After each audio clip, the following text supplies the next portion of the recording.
Good evening, viewers. This is Jaishankar. You're now watching Hornbill TV's Prime Time.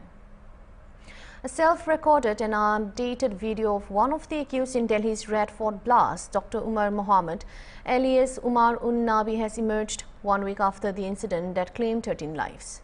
In the video, he is seen talking about suicide bombing and said it was a misunderstood concept and that Islam forbids suicide. However, he appears to be justifying suicide bombing itself and said it was basically a martyrdom operation. He added that martyrdom is one in which a person presumes that he is going to die at a particular place and time. Umar also says that no one can predict exactly or where or when they will die and that it will happen if it is destined. The video could be taken to show as a possibility that the blast was planned and terrorist organizations are now recruiting educated professionals to carry out their intentions.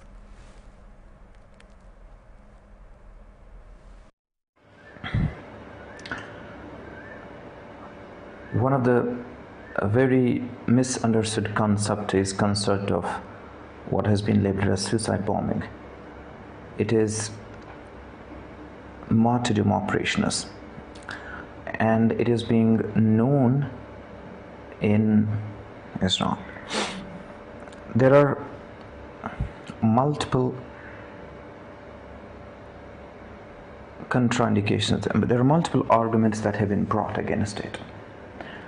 Martyrdom operations. When a person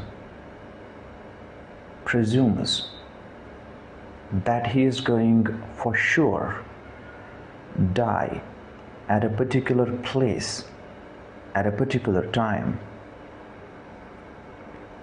he goes against the presumption that a particular is going to die in a particular situation. Is not, we don't have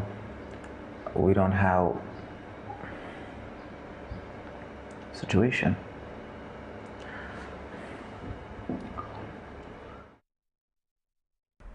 Amid rising public frustration and deepening humanitarian crisis, the Coordinating Committee on Manipur Integrity (COCOMI), an influential valley-based civil body, has announced a statewide boycott of the Sangai Festival 2025. The group has called for a mass sit-in protest on November 20 and a cease-work stay-at-home strike on November 21, the festival's opening day. COCOMI convener Kuraija Mathuba said the decision was driven by the continued suffering of internally displaced persons, also known as IDPs, and the inability of the state's 1.5 million residents to travel freely along the national highways for more than 2.5 years. He further appealed to residents across Manipur to remain indoors on November 21 and organize locality-level sit-ins with banners declaring non-participation. COCOMI also rejected the government's invitation for talks with the Chief Secretary, describing it as a short notice and lacking any agenda. Amid mounting tensions, sources said the governor convened a closed-door meeting late on Monday night with MLAs and top officials seeking their support to ensure the Sangai Festival proceeds peacefully. The opposition Congress, reacting to the development, said it would stand by the sentiments of those affected by the ongoing conflict. Government officials, however, defended the decision to go ahead with the festival, saying it is crucial for restoring stability and reviving the economy. They noted that the ethnic crisis has severely hit Manipur's tourism sector, one of the state's key sources of revenue and employment. COCOMI's mobilization, combined with political and public pressure, is expected to significantly shape the atmosphere around this year's festival. Priorities to the urgent and emergency situations of the internally displaced persons and the people with 1.5 million population who have been, suspended from their right to free movement, right to life, and right to travel in the national highways for over 2.5 years. Considering all these unfortunate situations where the state administration under the president rules has denied or neglected the wish and grievances of the people of the state, COCOMI has decided to extend solidarity and full cooperation to the mass sit-in protest, which is going to be held on 20th of November. In relation with that mass protest by the IDPs we also appeal to all the people of the state who also have the moral responsibility to boycott, to take part in this protest, and to send a message, clear message to the current administration that the very event, the Shanghai Festival 2025, which they are planning to organize, is not a festival for the people of the state.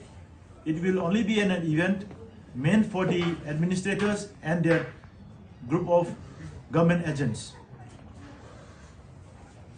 Following that, on 21st of November, which is the opening day of the Shanghai Festival, COCOMI has decided to call on the people of Manipur to cease work on that day and not to move out of their house and their locality, and organize a mass sit-in protest, putting a banner, sending a clear message to the current administration that we will not take part in Shanghai Festival 2025. Thank you. Because the invitation was short notice, it was served only last night, late in the evening, and the letter itself doesn't have any particular agenda what is to be discussed. As we all know, COCOMI represents a collective of civil society, major civil society of the state, and we also need due consultations on such critical matters. So the invitation was short notice and it was not in detail with the agenda. Therefore, we are compelled to reject the invitation humbly. So we have responded that we won't be able to attend. So we didn't attend the meeting. The Manipur High Court has ordered the state government to form a committee headed by the Chief Secretary to investigate allegations that the unannounced release of water from Marpitel Dam in mid-September caused severe flooding in Tubal district. The directive came while disposing of a PIL filed by Wangkem MLA Kesham Megachandra Singh, who claimed that the dam gates were open overnight on September 14th to 15th without warning to the residents. The petitioner argued that no alert was issued and questioned inconsistencies in official statements on rainfall. While denying the charges, the state's Advocate General agreed to a committee-led inquiry. The court instructed the government to respond to the MLA's pending representation by February 2, 2026 and submit the inquiry report by March 2, 2026, noting that earlier inaction had necessitated the PIL. Responding to the order, Megachandra welcomed the court's decision, called for accountability of engineers and demanded compensation for affected families. He also criticized the government for inadequate rehabilitation of IDPs since the 2023 ethnic violence and supported calls to boycott the Shanghai Festival. The court stated that all rights and contentions remain open for further legal action if needed. Yesterday, I filed one PIL public interest litigation case that is on 17/11/2025. This PIL number is 29th of 2025 in the High Court of Manipur, and instantly Honorable High Court has given the order yesterday itself, and for that I extend my gratitude to the Honorable High Court for giving the order instantly in the interest of the public of Manipur. And this is in regards with the recent floods in Manipur, and the people of Manipur facing 3 times inundation in this year. And for that, I feel very painful, and in that connection, I filed this PIL to the Honorable High Court, and particularly this PIL number 29 of 2025 is in connection with the sudden and the one-time opening of all the gates of the Thawal multi-purpose dam. On 13th September 2025, Honorable Prime Minister visited Manipur in that is unprecedented happenings, after the unprecedented happenings of this crisis in the state, he visited Manipur on 13 September 2025, and next day, that is on 14 September 2025, the officials of the Thawal multipurpose dam opened all the 4 dams at a one time. So after that opening of the these 4 chambers of the Thawal multipurpose dam, all the peoples residing there at the downstream, inundation happened. We'll now take a short break.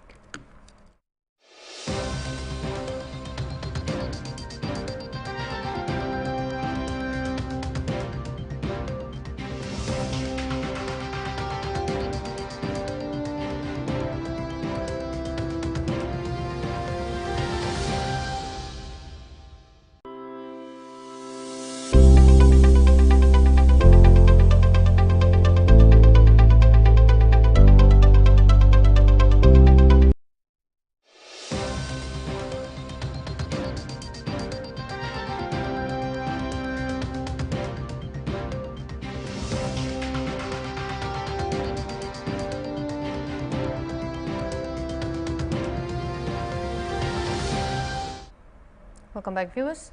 The 43-year-old top Maoist commander Madhvi Hitma, who was responsible for at least 26 deadly attacks against security forces and civilians, including the 2017 Sukma attack in which 26 CRPF personnel were killed, was eliminated during an encounter on Tuesday. He was also involved in the 2010 Dandevara attack, which resulted in the killing of 76 CRPF personnel.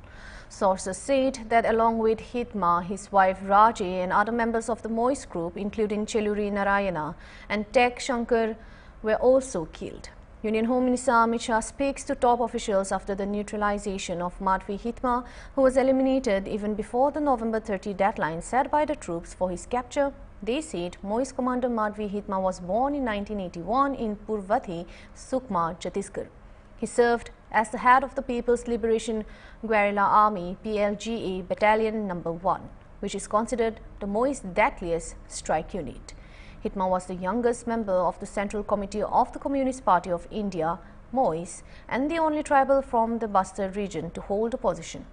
A bounty of ₹50 lakh has been placed on his head. Hitma is responsible for at least 26 deadly attacks so far, including the 2017 Sukma attack and 2013 Jhiram Valley massacre, in which 27 people, including prominent Congress leader from Chhattisgarh, were killed. He was also involved in the 2010 Dandevara attack, which resulted in the killing of 76 CRPF personnel, and the 2021 Sukma Bijapur encounter, which led to the death of 22 security personnel.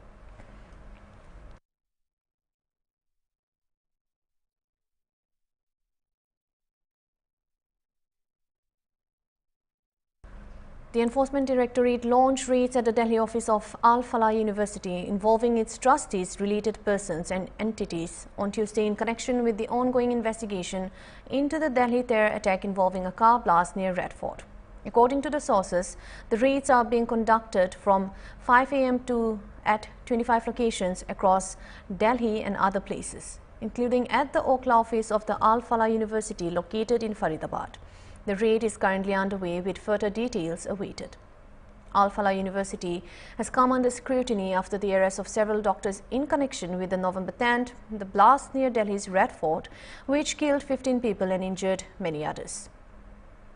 The suicide bomber, Dr. Umar Nabi, a Kashmiri resident, was associated with the varsity. According to Delhi Police Crime Branch, the Delhi Police Crime Branch will question Falah University founder Jawad in connection with 2 FIRs registered against the university.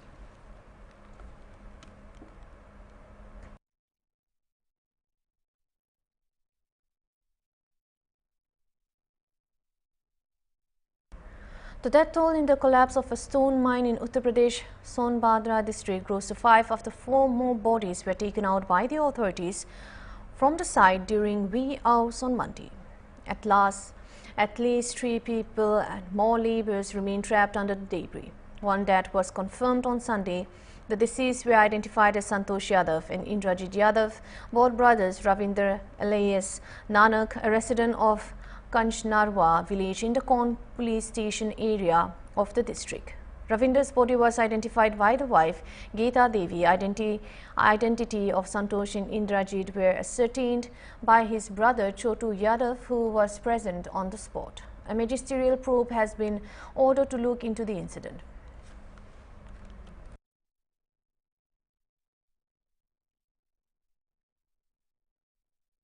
Pobitora Wildlife Sanctuary in Assam's Morigao district, renowned for hosting the world's highest density of one-horned rhinoceroses, has begun welcoming a diverse array of migratory birds. Range Officer Pranjal Barua said that sanctuary opened its tourist season on October 23rd, and since then footfall has been steadily rising. Correspondingly, the arrival of migratory birds has also increased, with many species already sighted in the first week of November. Barua adds that these birds are arriving from regions as distant as Siberia and the Tibetan Plateau. A survey conducted last year recorded about 56 to 60 species of waterbirds visiting Pobitora. This year, the sanctuary is expecting an even higher number, possibly between 60 and 70 species. Our tourist season from October 23rd, and from that day we are getting a lot of tourist footfall, and accordingly we also getting a lot of migratory birds this year in the first week of November. Now they are coming from the various part of the world, including Siberia and Tibetan part of the world. And they are actually the number is around last year we have surveyed in our bird census that about around 56 to 60 species of water birds usually come to Pobitora. Those are actually among them around 50 for more than 60% are migratory, and along with that some woodland birds are also there who used to come, but during the winter season basically 56 of species we have already counted in last census. So this year also we are expecting more than 60 to 70 like species, and we are going to carry out the census in the month of January. So during that time we can say the exact number. The Election Commission of India (ECI) has announced a special revision of electoral rules in Assam, where the assembly elections are scheduled to be held in 2026. This special revision is not the same as the special intensive revision before, the Phase 1 and Phase 2, the drive being carried out by the EC in 12 states and union territories. Given Assam's distinct citizenship framework and the ongoing Supreme Court monitored National Register of Citizens (NRC) process. During the SIR drive being carried out in other states, the booth level officers are tasked with conducting house-to-house verification using blank forms. However, according to EC, the BLOs in Assam will be given a pre-filled register to verify existing electors. Meanwhile, Assam Chief Minister Himanta Biswa Sarma welcomed the EC's decision to carry out special revision in the state, saying that it will ensure clean and updated electoral rules for all eligible citizens.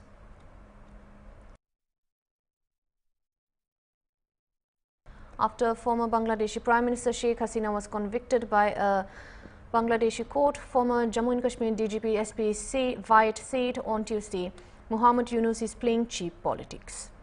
He wanted to corner India. White asked, tomorrow when the new government comes and Muhammad Yunus flees from Bangladesh, how will he feel if an absentia trial is conducted against him for all those killings which radicals have committed against the minority community? He also questioned how will he feel if he is not given a chance to defend himself and is awarded murder and hanging as a punishment. A fair chance should be given to Sheikh Hasina to defend herself. He also added India is not going to extradite Sheikh Hasina. India's policy is very clear. Muhammad Yunus is playing cheap politics. Basically, he want to corner India. Tomorrow, new government comes and Mohammed Yunus fleds away from Bangladesh, how will he feel if in absentia trial is conducted against him and all those killings which radicals have done of the minority community, Hindus, Christians, and murders and rapes, they all, for that they hold Mohammed Yunus responsible. How will he feel? In absentia, if his trial, he is not given chance to defend himself and award murder as a punishment, as a hanging as a punishment. So how will he feel for all, if he is given death penalty for all the murders and rapes which have taken place by radicals in Bangladesh, and Mohammed Yunus is held in absentia, held a trial, is actually charged with these and awarded death penalty. How will he feel? So I think a fair chance should be given to Sheikh Hasina to defend herself. Yes. And on extradition, Sheikh Hasina? India is not going to extradite. India's policy is very clear. You give her complete fair chance of defending herself, then we'll take care. Thank you. EM Dr. S. Jaishankar on Tuesday reminded that the SCO was founded to combat the three evils of terrorism, separatism and extremism while speaking at the SCO Council of Heads of Government meeting in Moscow. The external minister said these threats have become even more serious in the years that have passed. It is imperative that the world displays zero tolerance towards terrorism in all its forms and manifestation. Stating that there can be no justification, no looking away and no whitewashing, he stated, as India has demonstrated, it has the right to defend its people against terrorism and will exercise it. He concluded by saying, India believes that SCO must adapt to the changing global landscape, develop an expanded agenda and reform its working methods. Spasiba. Prime Minister Mishustin, Excellencies, dear colleagues, let me congratulate the Russian Federation, our special and privileged strategic partner, on the presidency of the SCO Council of the Heads of Government this year. The theme of this session covers trade, economic, cultural and humanitarian cooperation. Let me summarize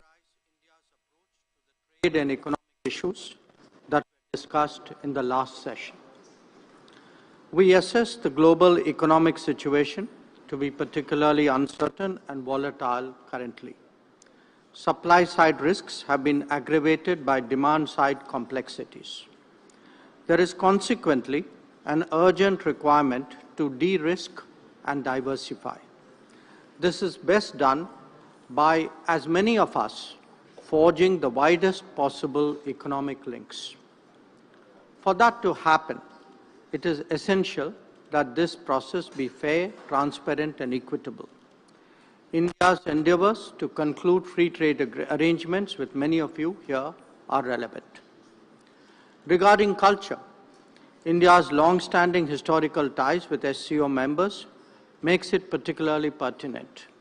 Against this backdrop, Prime Minister Modi proposed at the Tianjin SCO Summit to launch an SCO Civilizational Dialogue Forum.